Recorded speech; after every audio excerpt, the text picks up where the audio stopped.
In the name of Allah, the most gracious, the most merciful. Assalamu alaikum, dear friends of Radiance of Islam, the finish line.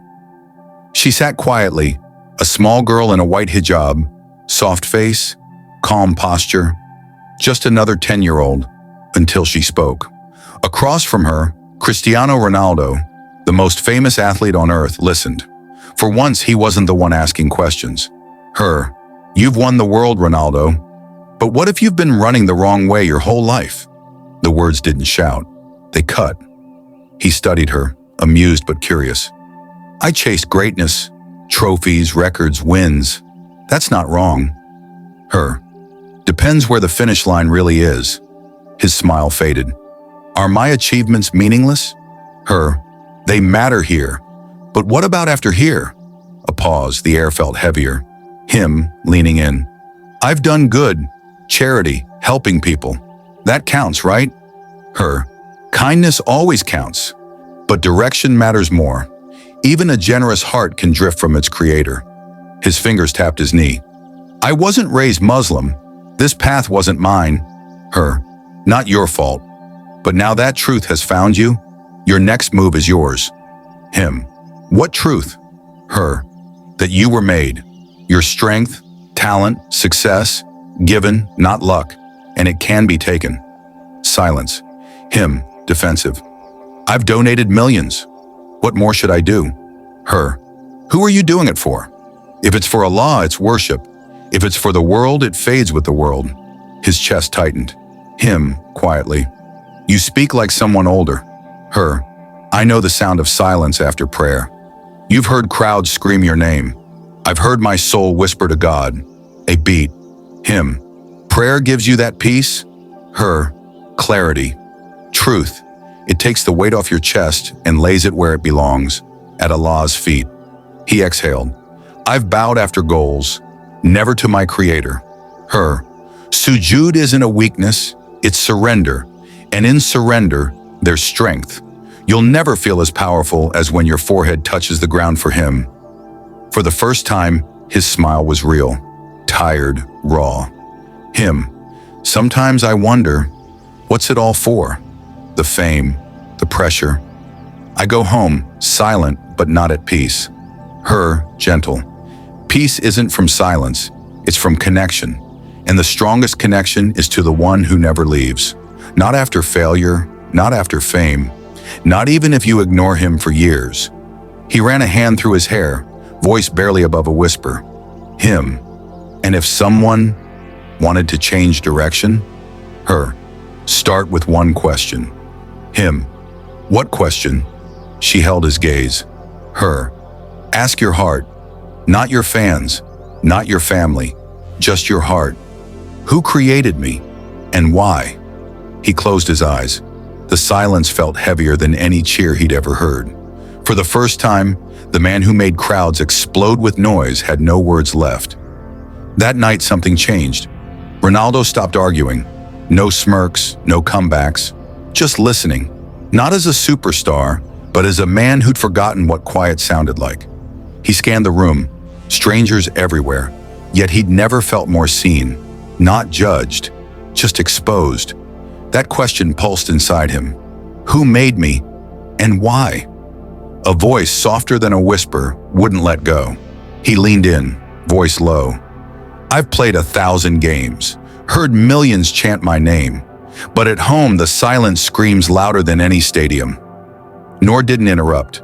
Her eyes held no pity, no lecture, just patience. "I tried to drown it out. Training, goals, family, but it always returns." She paused. "Do you know why? Maybe I'm just tired. Not of the game," she said gently, "of running nowhere, of applause that vanishes, of being crowded but alone." His gaze sharpened, not anger but understanding. "Fame can't feed the soul," she continued. "Only faith can." The words settled slowly, like dawn breaking. "I believe in good deeds," he said. "That's enough, right?" She smiled. "But do you ever talk to him, not for wins or safety, just because you miss him?" He froze. That question didn't fit his world of trophies and cameras. I wouldn't know how. Honesty is the first step, she said. Then you learn. He stared at his hands, hands that held trophies now trembling on his knees. You think God hears someone like me, with all my noise? Noise never stops him, she said. He hears whispers. For a second his eyes glimmered, not crying, but seeing. Millions follow you, she said. But who do you follow? He breathed deep, like stepping into unknown air. Why aren't you nervous? Talking to me? Because I'm not talking to Ronaldo. Just a man searching, even if he won't admit it. He didn't argue. People see your fame, your skills, she said. Allah sees your heart and never misreads it. He looked away, exhaling like a window finally cracking open. I envy people like you, he admitted. Why? You don't need the world's applause to feel alive. Neither do you, she said. You've just never tried. But if I let go, who am I without football? Without fans? She waited. Who you always were, a soul made by Allah, trying to find its way home. He nodded barely. My son, his voice wavered. I wonder what world I'm leaving him? Prepare his heart, she urged. The world will try to claim him, but if he knows Allah, nothing can trap him. Ronaldo closed his eyes. The silence didn't crush him now. It felt holy. When he looked up, his gaze was quieter, like the storm inside had calmed. No one asked me these questions, he said. Maybe they're scared you'll answer, she teased. He almost laughed. And you? Aren't you afraid? Only one thing, she said, that people spend their lives loved by the world, but strangers to the one who made them. The room held its breath. No flashes, no chants, just two hearts talking, and that whisper relentless. Who made me? And why? The hall was silent, but inside Cristiano Ronaldo, a storm was stirring. The cheers of fans, the roar of crowds, it all felt distant now, like he'd spent his life standing under stadium lights, only to have someone suddenly show him the stars. Across from him sat Noor, calm and still, no microphone, no fame, no dramatic gestures. Yet she had done what no adoring crowd ever could. She made him feel his own silence. He studied her, searching. You talk about sujud like it's a place, not just a position. It is, she said softly. It's where the soul stops running. Running from what? From itself, from pain, from ego, from the weight of pretending. Her words cut deep. He said nothing.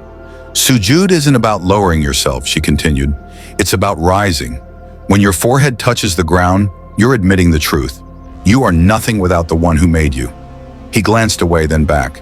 How does that feel? Like coming home. He almost smiled. You say that like it's obvious. It is, she replied, but only to those who felt it. His arms crossed, defensive. What if I've never felt it? What if I don't even know what I'm missing?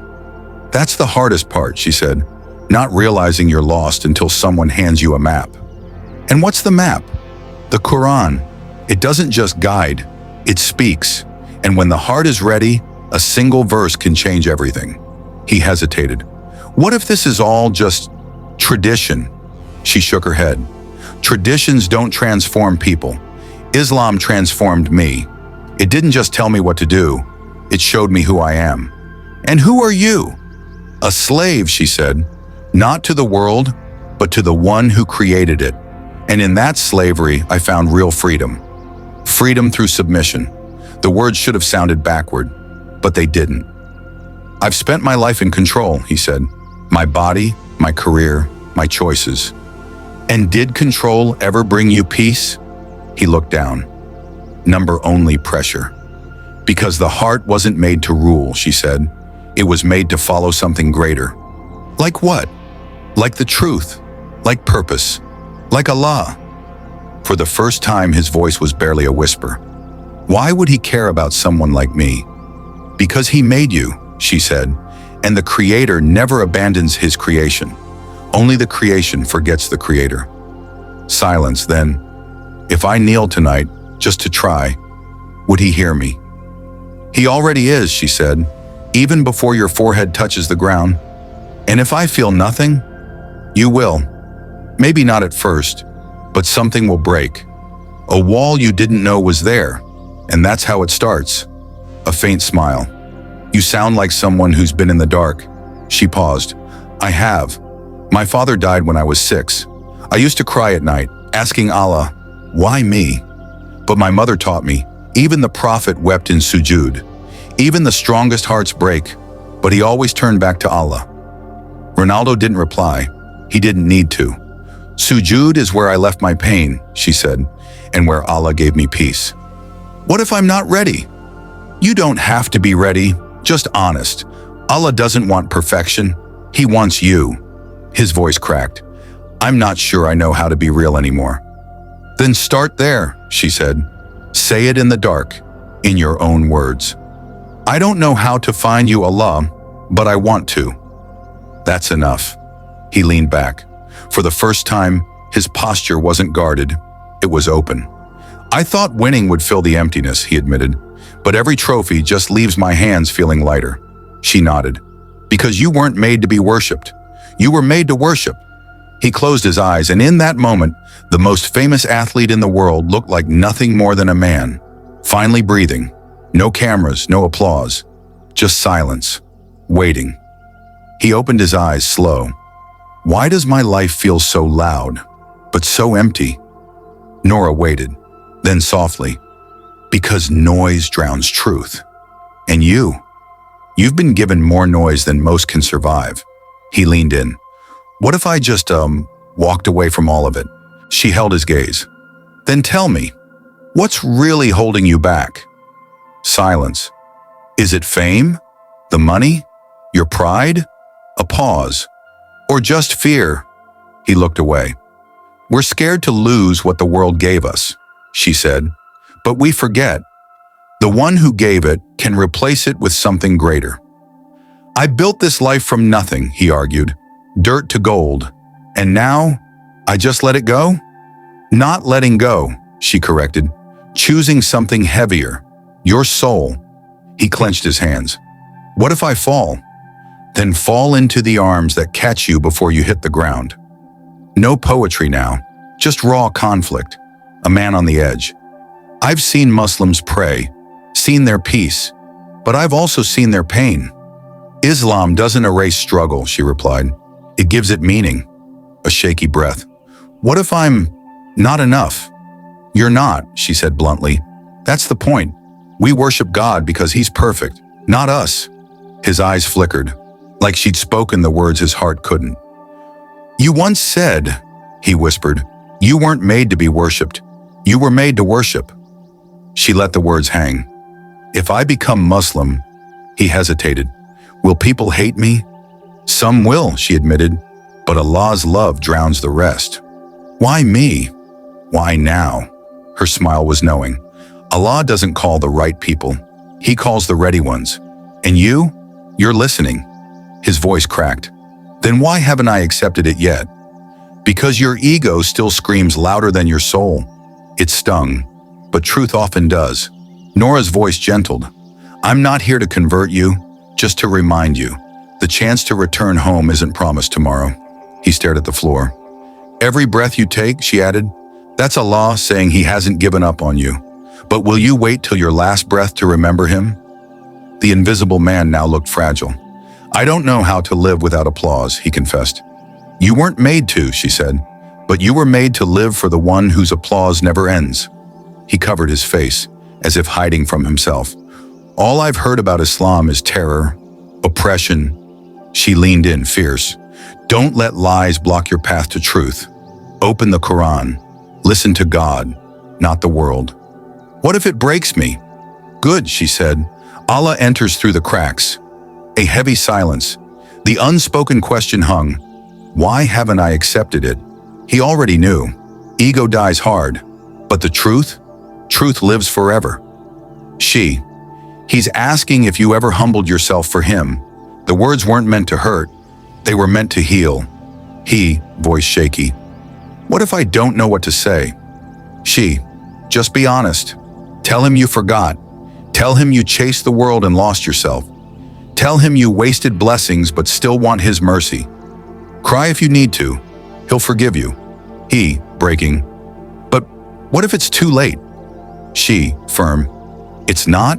The fact you're here, alive, breathing, that's Allah giving you another chance." He, whispering, "What if I fail? What if I try to fall again?" She, "Then fall, but fall in prayer, because falling toward Allah is better than standing without Him." A long silence. His breath, heavy with years of weight, finally escapes. She, gentle, "You're not scared of Islam. You're scared of losing the person the world shaped, not knowing Allah wants to give you something better." He, hesitant, "But the people, their words." She, cutting in, "Let them talk. They always do. The prophets faced it too. But Allah, He listens and He rewards." He, eyes wet, "What do I say to Him when I die?" She, soft, "Say you tried. Say you came back. Say you remember who you were meant to be."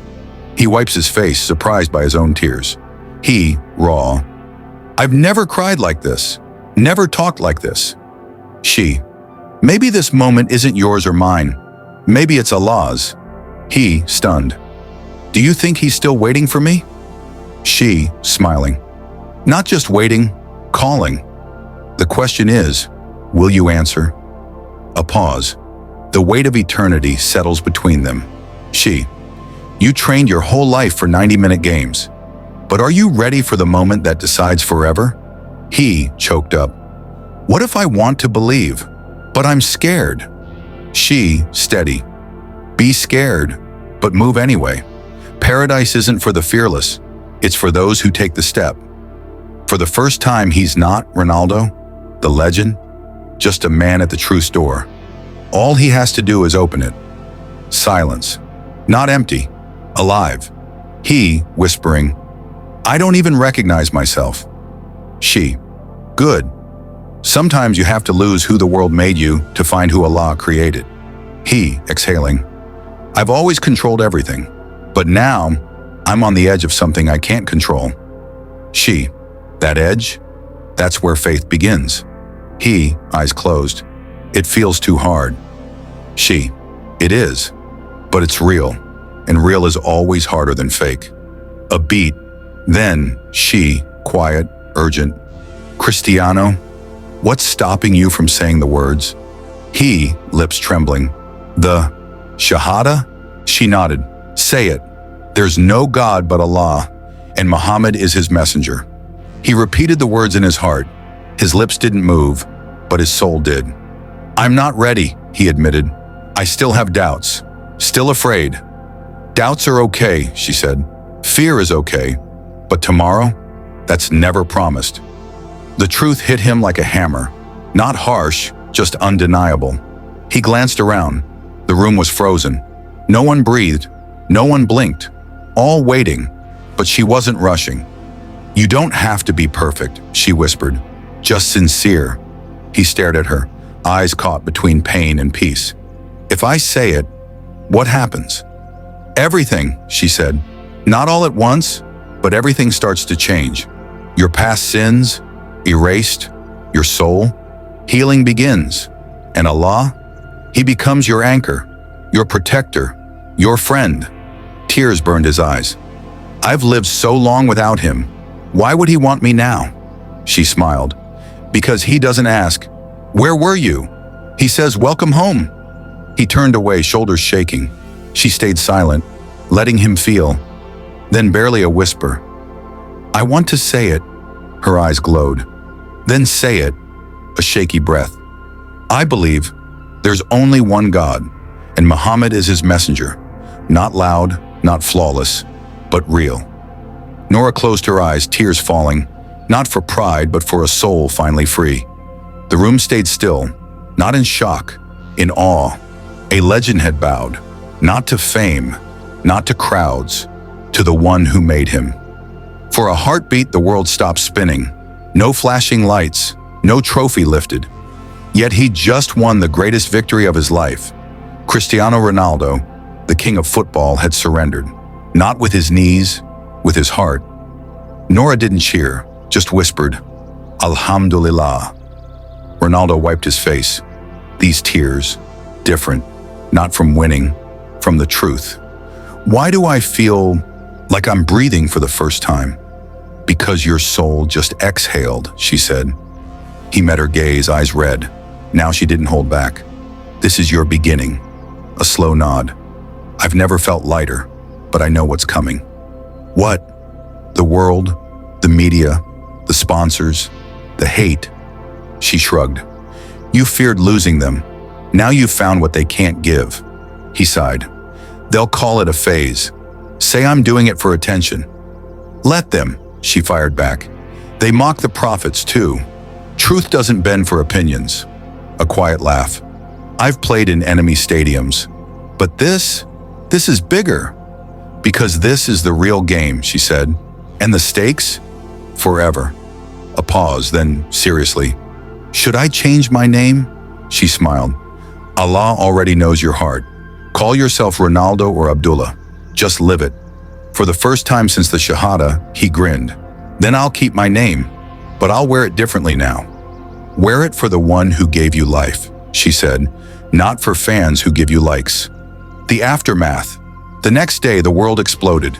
Headlines screamed, Ronaldo converts to Islam. Some cheered, some jeered. He didn't care. A clip went viral. Not his Shahada, but his quiet words after. I used to live for cheers. Now I live for peace. Sponsors dropped him. Brands panicked. But millions of hearts opened. Muslim kids in tiny villages smiled. New converts felt stronger. That night, Ronaldo prayed to Isha for the first time. His Arabic stumbled. His sujud was unsure. But when his forehead touched the ground, a tear fell. Not for regret, for coming home. 6 months had passed since that night. The headlines disappeared. The world moved on. But for Cristiano Ronaldo, nothing was the same. Because faith doesn't just change you, it rebuilds you. The stadium still roared his name, but the noise didn't own him anymore. He still scored, still celebrated, still thanked the fans. But when he pressed his hand to his chest now, it meant something deeper. One evening after a match, he sat alone in the locker room. His teammates laughed, music blasting from their phones. He stayed silent, staring at the floor, sweat cooling on his skin. His phone lit up, a message from a number he hadn't seen since that day. Can I ask you one more question? North, he smiled, typed back, always. They met again, not on a stage, not for cameras, but in a garden behind a masjid. Simple, quiet, a place where fame meant nothing. She walked toward him, a little taller, maybe wiser, but her eyes still held that same quiet light. He stood, they sat, they talked. About prayer, the Arabic lessons he struggled through, his son learning wudu. Then she paused. One last question, she said. He waited. If today was your final match, your last breath, what would you show Allah? The question didn't cut, it stitched. He stayed silent, watching the trees, the birds, the sun through the leaves. Finally, he met her gaze, a heart that found its way home. She smiled. That's all he asks. No cameras, no tweets, no noise. Just a man, a girl, and the sky above. Speaking of the one who painted it. When they prayed Maghrib together, her behind the curtain, him among the men, he bowed not as CR7, not as a legend, but as a servant, a Muslim. That night before sleep, he wrote in a journal no one would ever see. O Allah, I once lived for the world. Now I run only for you. Let my last match be my best, and let it end in Jannah. And in that hidden corner of the earth, a heart that once wandered was finally found. Thank you so much for watching. I appreciate your time and support. Remember to share, like, and subscribe to show your support. I'll see you tomorrow back here on YouTube. Take care of yourself.